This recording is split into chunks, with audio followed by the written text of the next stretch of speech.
महिला होमगार्ड को प्रेम करी फसिले थाना बाबू खाली प्रेम नुहे शारीरिक संपर्क भी रखिले पर संपृक्त थाना बाबू जनक धरा छुआ न देबारु मामला एबे संगीन होई पड़िछि। महिला होमगार्ड जनक शेषरे बाध्य होई आईन रो आश्रय नेबा सहित जगतसिंहपुर सदर थाना रे एतला देइतिबा जणा जायछि। गतकाली महिला होमगार्ड जनक थाना रे एतला देबा परे अभियुक्त थाना अधिकारी खबर पाई फेरार होई जायथिले। जगतसिंहपुर पुलिस रो एक स्वतंत्र टीम गतकाली विलंबित राति खोर्धा निकटरू धरी जगतसिंहपुर थाना को आनी। आज उभय को एसपी ऑफिस मध्य एक 9 जणिया टीम जेरा करुवा बेले संपृक्त महिला होमगार्ड डाक्तरी माइना करने को जगतसिंहपुर मुख्य चिकित्सालय को निया जायछि। घटनार आपस समाधान पई बहु चेष्टा करा जायथिले मध्य संभव होई पार नथिला। एही बाबदरे काहारी किछि प्रतिक्रिया मिली पार नाही। जने लेडीज होमगार्ड तांको अगेंस्ट रे तांको विवाह प्रतिश्रुति देइकरी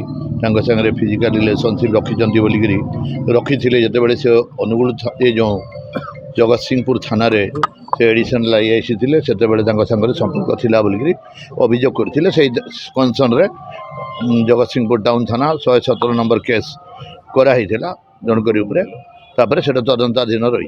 अभियोगटा कोन टाइप रे थला सर? नहीं अभियोगटा म कहि रही ऑलरेडी तांको संगे फिजिकल रिलेशनशिप रखिथिले से विवाह प्रतिश्रुति देइकरी बोलिकरी किंतु एबे सेटा तदंताधीन रही। डाक्तरखाना पठाइला से लेडीज होमगार्ड को किंतु से डाक्टर सामने डाक्तरी परीक्षा हेबी नहीं बोली मना कर दी।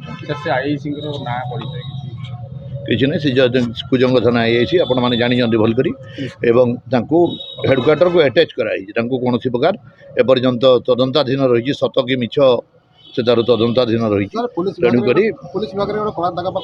ना यहाँ कला मानने कलंक यहाँ बोलिक कह ना कहीं यहाँ जस्ट भेरिफिकेशन चली सत कि मिछ बोलिक किए से अन्य केते जन कहते एक्सटर्सन एमती बोलिक आप प्रेस भी बाहरी से हिसाब से सबू एंगल रु ताकू सत्यता उपरे अनुसंधान चली निजे आईआईसी इन्वेस्टिगेशन करूँ।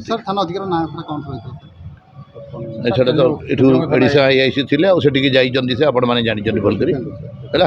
पारादीप तोफान कुमार माझी जगतसिंहपुर राकेश कुमार राय रिपोर्ट विश्व विजय न्यूज ओडिशा।